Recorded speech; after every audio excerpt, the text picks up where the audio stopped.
Today we will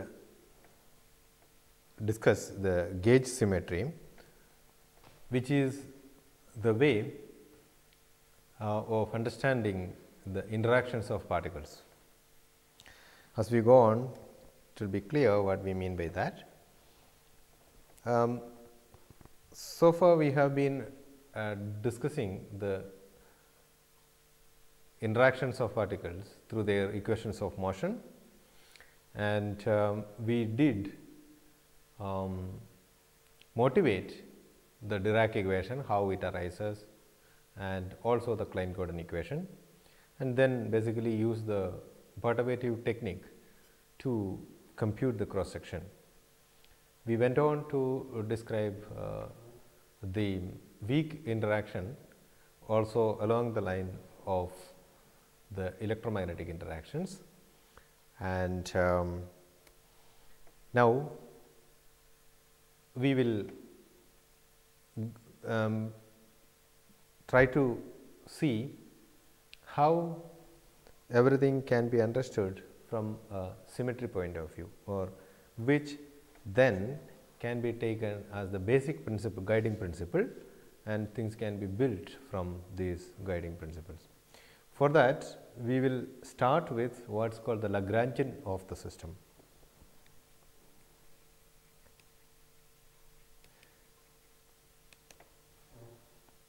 So, the basic thing here is the fundamental thing is the Lagrangian of the system, and the equations of motion can be derived from the Lagrangian. For point particles, a discrete system of point particles, we can talk about the Lagrangian as for many cases it is the kinetic energy minus the potential energy. So, T here is the kinetic energy and V is the potential energy. For example, free particle, kinetic energy is half mass of the particle times the velocity square. If I consider for simplicity one dimensional system, particle moving in one dimension, then its velocity is the position coordinate, time derivative of the position coordinate, and kinetic energy is half m x dot square, and potential energy for a free particle is 0. That gives us the Lagrangian equal to half m x dot square. Sorry. Now, without deriving, we will describe what is the equation of motion.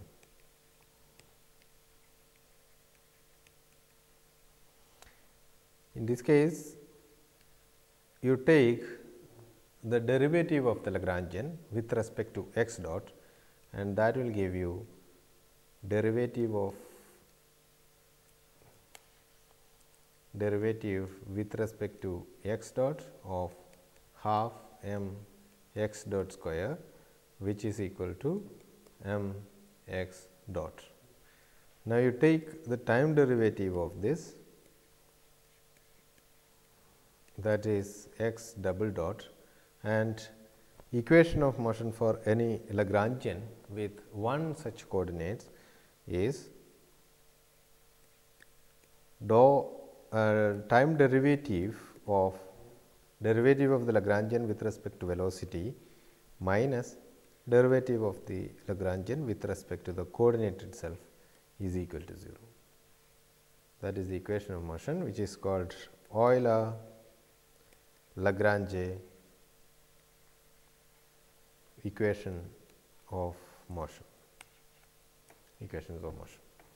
So, this gives us in our present case x double dot equal to 0, which is the statement that acceleration of the particle which is freely moving is equal to 0, that it will move with constant speed. So, this particular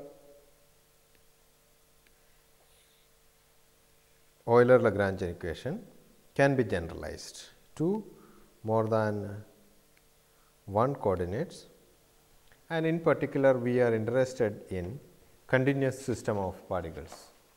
For continuous system of particles, continuous system, say a block of matter, solid block or things like that, we have infinitely many degrees of freedom.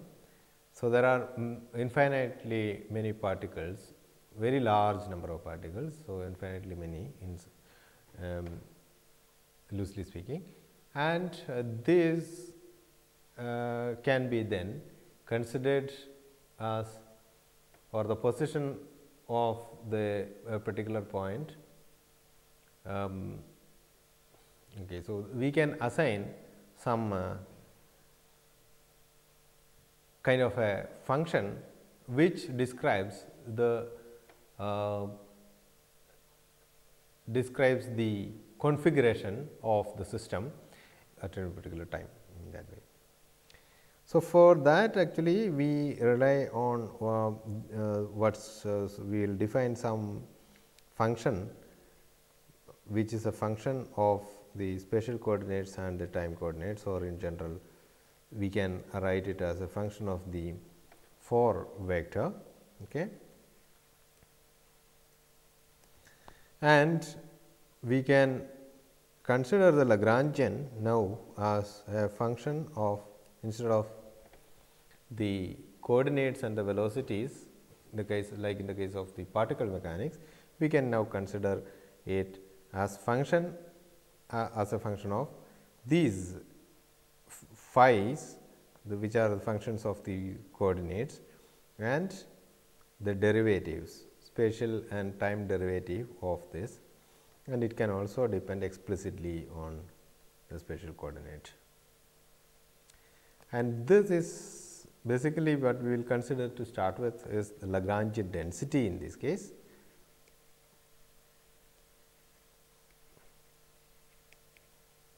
And actual Lagrangian is obtained by integrating this Lagrangian density over a volume, over the volume of the system.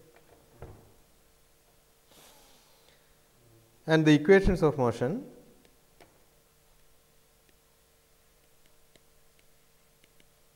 generalize to derivative of the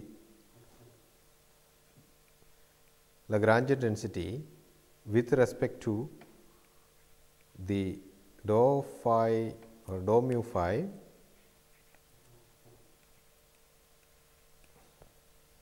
and take the derivative of this whole thing minus derivative of the Lagrangian density with respect to phi equal to 0. Again, we are not going to prove this, we are not going to derive this, we are not going to discuss anything more about how this equation is arrived at. But one can actually look at any standard classical mechanics book, including Goldstein's Classical Mechanics by Goldstein, or any other field theory, classical field theory book, then or quantum field theory book, where introduction to classical field theory is given, to understand what is the Lagrangian mechanics and how do you get the equations of motion in Lagrangian mechanics. Now, we will but illustrate this in our situations. So, let us consider a particular Lagrangian density. I will write it as 1 over 2 dou mu phi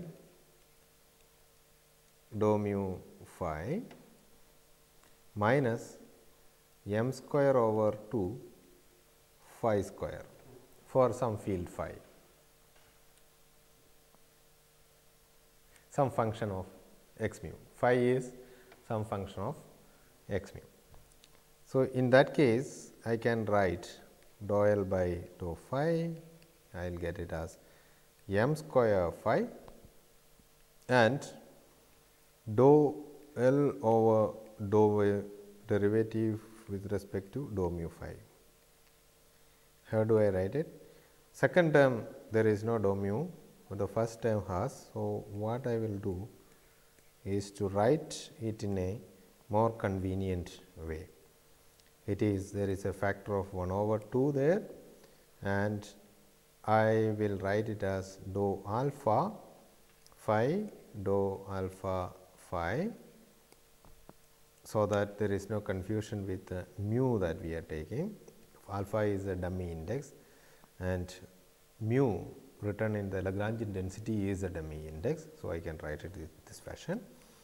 So, half derivative with respect to dou mu phi of, now since I am taking derivative with respect to a covariant derivative of phi, I will write everything in the square bracket here in terms of the covariant derivative. I can do that by using G mu nu or G alpha beta or the metric tensor G. So, I will write it as G alpha phi as it is, and this one is G alpha beta dou beta phi. I hope everybody understands the operation that we are doing. G alpha beta is a metric which is independent of space time coordinates for special theory of relativity. So, we will take that out in our formalism. We do not have any space time dependence for the metric.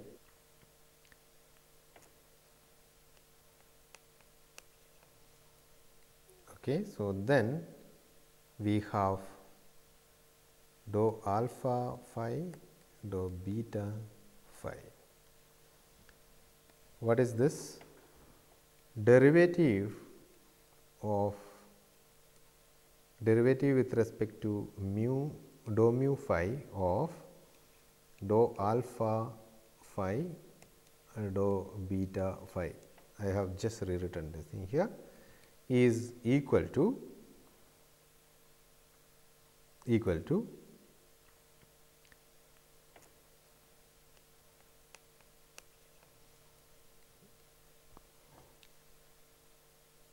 first take the derivative.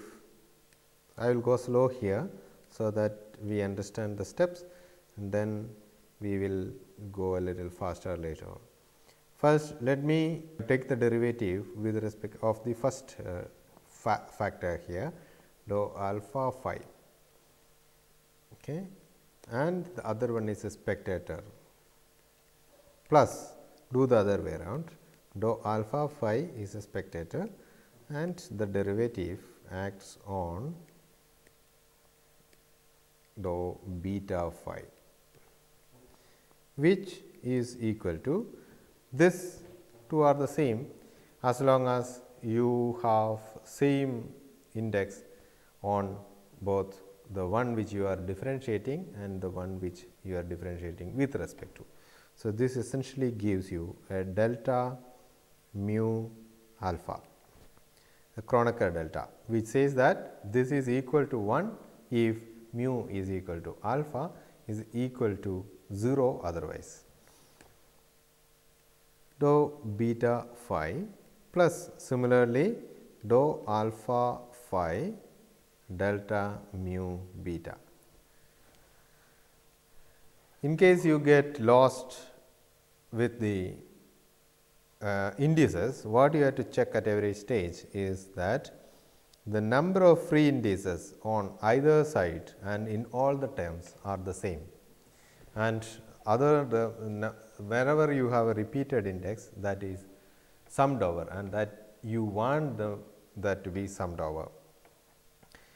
So, here for example, each of this term on the right hand side has a mu as a contravariant upper index and an alpha and a beta as the covariant indices for both the terms.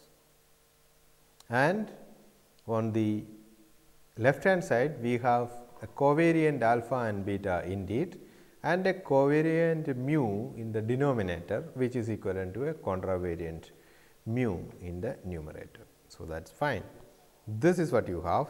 Look back at what you have in dou L derivative of L with respect to dou mu phi g alpha beta. So, let me write that down.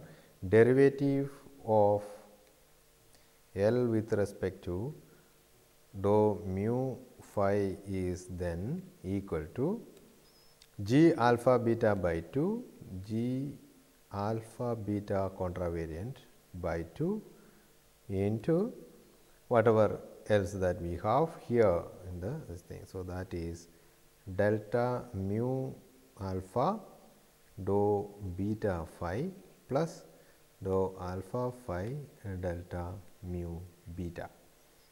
Taking all these contractions, now again there is only one free index, alpha beta are dummy indices contracted, and on the left hand side we have only one free index. So, it all agrees. Now, let us put this g alpha beta and multiply the first term with that. What is happening is, it will okay, firstly the delta mu alpha will change the alpha to alpha in g alpha beta to mu. Okay, maybe let us do that slowly in the next slide. So, this therefore equal to g alpha beta. I will use the delta function first to change mu to alpha, sorry, alpha to mu. So, I have a g mu beta over 2, this is only the first term, into dou beta phi, and for the second one we have a delta beta mu. So, mu will be beta will be changed to mu. So, we have dou alpha phi as it is, g alpha beta, alpha mu, beta is changed to mu.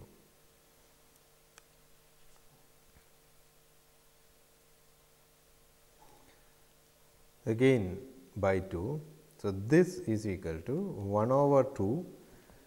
The role of g mu beta acting on dou beta phi is to raise the index beta to mu, make it contravariant.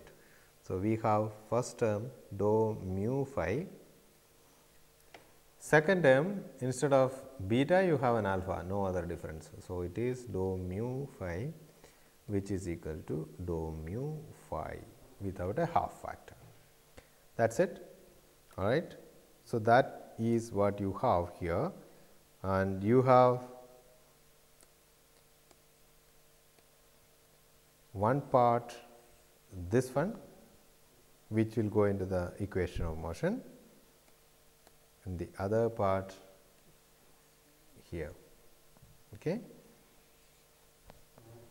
So, that will give you equation of motion as derivative of dou mu phi minus m square phi.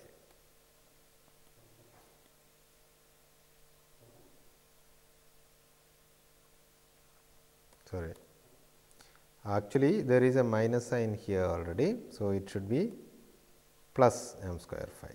This is equal to 0. What is this? This is the Klein-Gordon equation. So, summary is that if I use the Lagrangian density, half dou mu phi mu summed over minus m square by 2 phi square for a function phi, that will give us dou mu phi plus m square phi equal to 0, the Klein-Gordon equation. So, we can say that the Lagrangian that we have written down is the Klein-Gordon Lagrangian, or the Lagrangian corresponding to a Klein-Gordon field, or a field that satisfy, or a function that satisfy the Klein-Gordon equation. Okay. Now, these functions are called fields, and we can actually say that this represents or corresponds to a particle.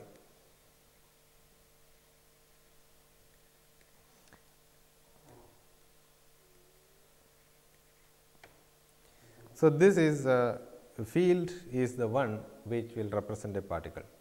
So, this is what is the quantum field theory does. In relativistic quantum mechanics, when we discuss the Klein-Gordon equation, we considered the phi as wave function, and there is a subtle difference here when we actually consider this phi now as a field. Again, we will not go into the details of what is what.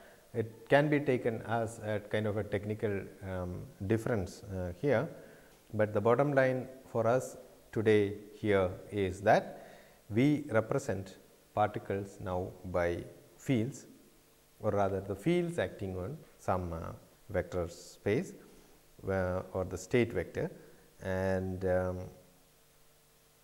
corresponding to each different particles, we will have different fields representing them. So, one such field is this phi. There is a way to actually relate the spins of the particles to understand the spins of the particles also, and we will see that usually the scalar particles are the ones which are described by, or the spin 0 particles are the ones which are described by Klein-Gordon kind of Lagrangian that we have just now written down, which we are staring at. Now, another type of particle that we had encountered earlier is this Dirac, the ones which satisfy the Dirac equation, and in passing we had mentioned that this is basically the type of particles which are described by Dirac equation are spin half or fermionic particles, for example, electron. So, let us consider that kind of Lagrangian. Consider the Lagrangian I times psi bar gamma mu dou mu psi minus m psi bar psi. Okay. If you take this Lagrangian and then consider psi and psi bar as independent,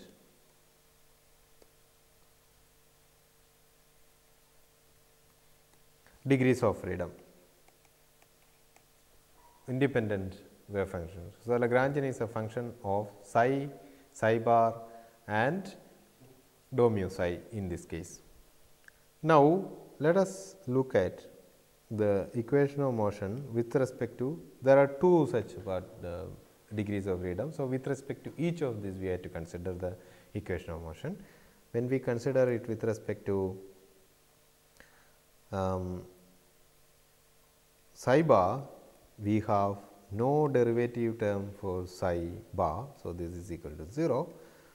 At when we consider dou L by dou psi bar, we have I gamma mu dou mu psi minus m psi, and equation of motion will tell you derivative or dou mu of the first line here plus or minus dou L by dou psi bar, second line is equal to 0. Since the first one is 0, we have I gamma mu dou mu psi minus m psi equal to 0. Indeed, we recognize this as the Dirac equation.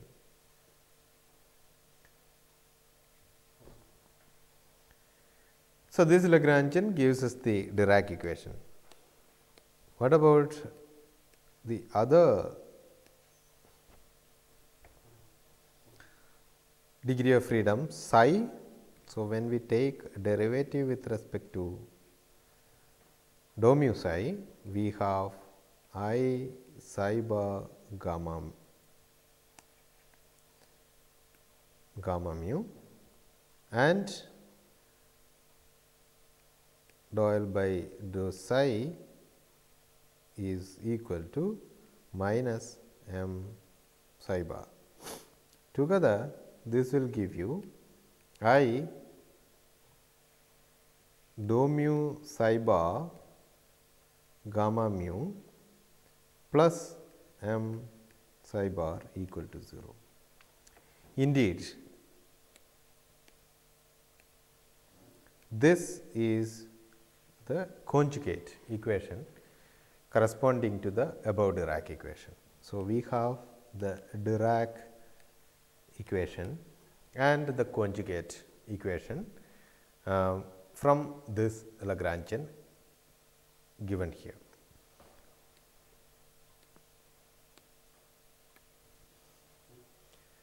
Now, this it can therefore be considered as the Dirac Lagrangian if you want to name it.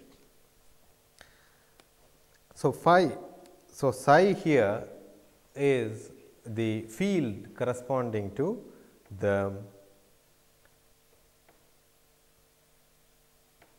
fermionic particles, and it is a function of the space time coordinates and momentum, okay, as we had written down earlier. All right. So, then let us go on to another Lagrangian, which I will write as minus 1 over 4 f mu nu f mu nu, the field tensor corresponding to the electromagnetic potential, minus some current J mu A mu, potential A mu. F mu nu for us is equal to dou mu A mu A nu minus dou nu A mu.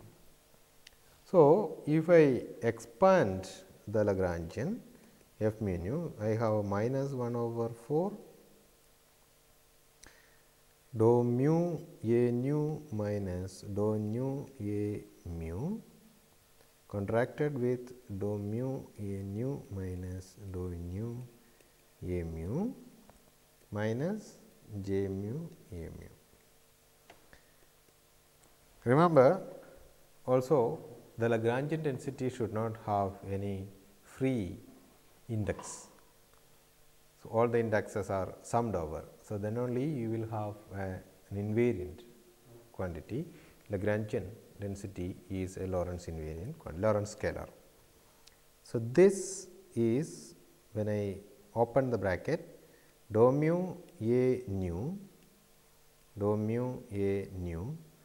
minus dou mu A nu dou nu A mu minus dou nu A mu, second term in the first bracket, times the first term in the second bracket, plus dou nu A mu dou nu A mu. Okay, so, that closes the bracket there, minus J mu A mu. So, this is equal to first term and the last term in the curly bracket. If you look at, they are the same, excepting that mu and nu are interchanged. Since they are dummy indices, if you interchange, nothing happens. So, I mean they are dummy indices. So, then they are the same terms. Similarly, you will recognize that the second term and the third term, dou mu A nu dou nu A mu is minus dou nu A mu dou mu A nu are the same. For example, when you have dummy indices like this, you could change the upper and lower indices without changing anything. You will see that they are the same. So, I will leave that as a small exercise for you to raise everything and I recognize that they are the same. Essentially,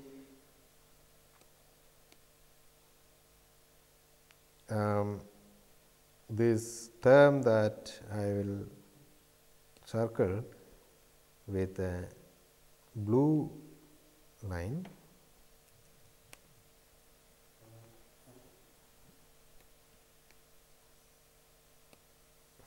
So, the one which I circle with a blue line are the same and adds up. Similarly, the other two, the other two which are left. Okay. So, the which I circled with red are also the same. So, they also add up. Together you have minus 1 over 2 dou mu a nu dou mu a nu minus dou mu a nu invert the switched a nu dou nu a mu minus j mu a mu. So, that is your Lagrangian density in terms of the potential, derivative of the potential as well. Now, let me take the derivative of the Lagrangian with respect to dou alpha a beta. So, I have taken alpha beta in order not to confuse with this mu's there in the Lagrangian. Okay. Let me take the first term here. Okay. So, the first term is going to give you. So, this is what we want to look at. So, let me take derivative with respect to dou alpha a beta of first term of the Lagrangian apart from minus 1 over 2 is dou mu a nu dou mu a nu. So, dou mu a nu dou mu a nu. So, this acts only on that and this acts only on that. This is equal to derivative with respect to dou alpha a beta. Again, let me write it as g rho mu g nu sigma or sigma nu dou rho a sigma. So, idea is to raise all the indices of dou mu and a mu, a nu, and you have dou mu a nu. Now, you can apply this, take the derivative here. So, we have rho mu dou sigma nu as a common factor, which is independent of space time or a coordinate the vector potential. So, we do not have this affected by the differentiation, but the other one first it will give you a delta of rho alpha and delta of sigma beta and dou mu a nu as it is, plus you have delta of mu alpha, delta of nu beta and dou rho a sigma.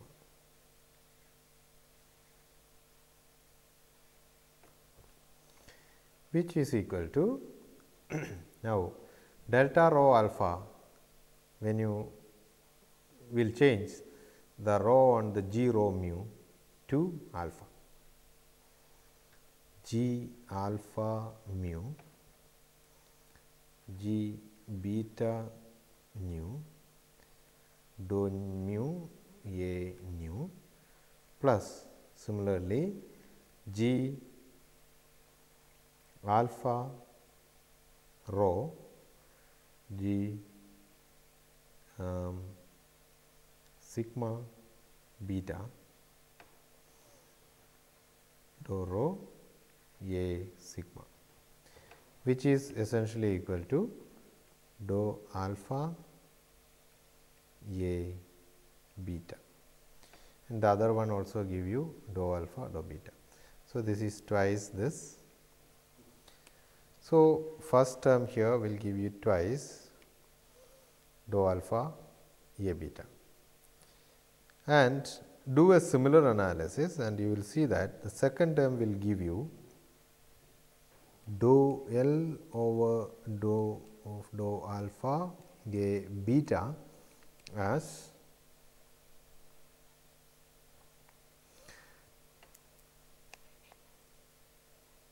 minus dou alpha dou beta A beta minus dou beta dou alpha A alpha.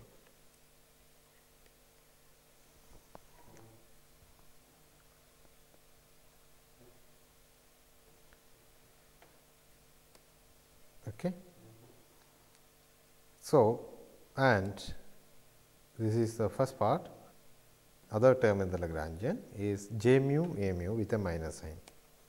So, that will give you dou L over dou A alpha equal to minus j alpha. Okay, let me take the same j beta, and that will give you a j beta. So, together that will give you derivative of the first line with respect to alpha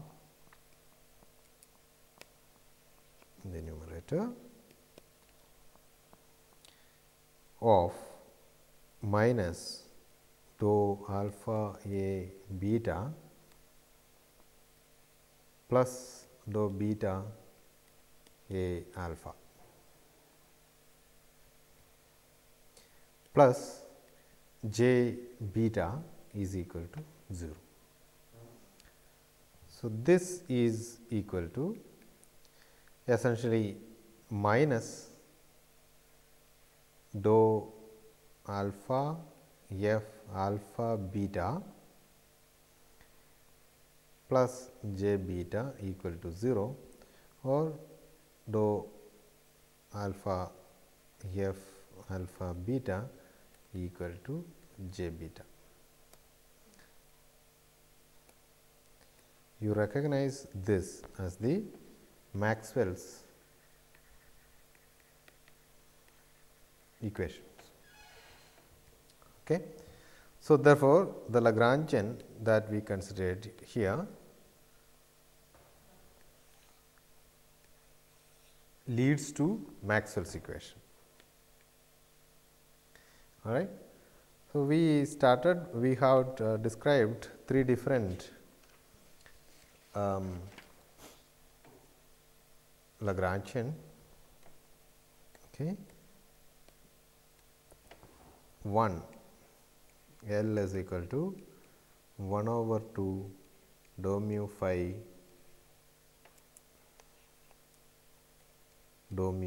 phi minus 1 over 2 m square phi square, and so that this gave us the Klein-Gordon equation, which is essentially box square plus m square acting on phi equal to 0. Then we looked at I psi bar gamma mu dou mu psi minus m psi bar psi, and that gave us the Dirac equation I gamma mu dou mu psi minus m psi equal to 0. And then we considered the Maxwell's Lagrangian f mu nu minus j mu a mu, and that gave Maxwell's equation dou mu f mu nu equal to j nu.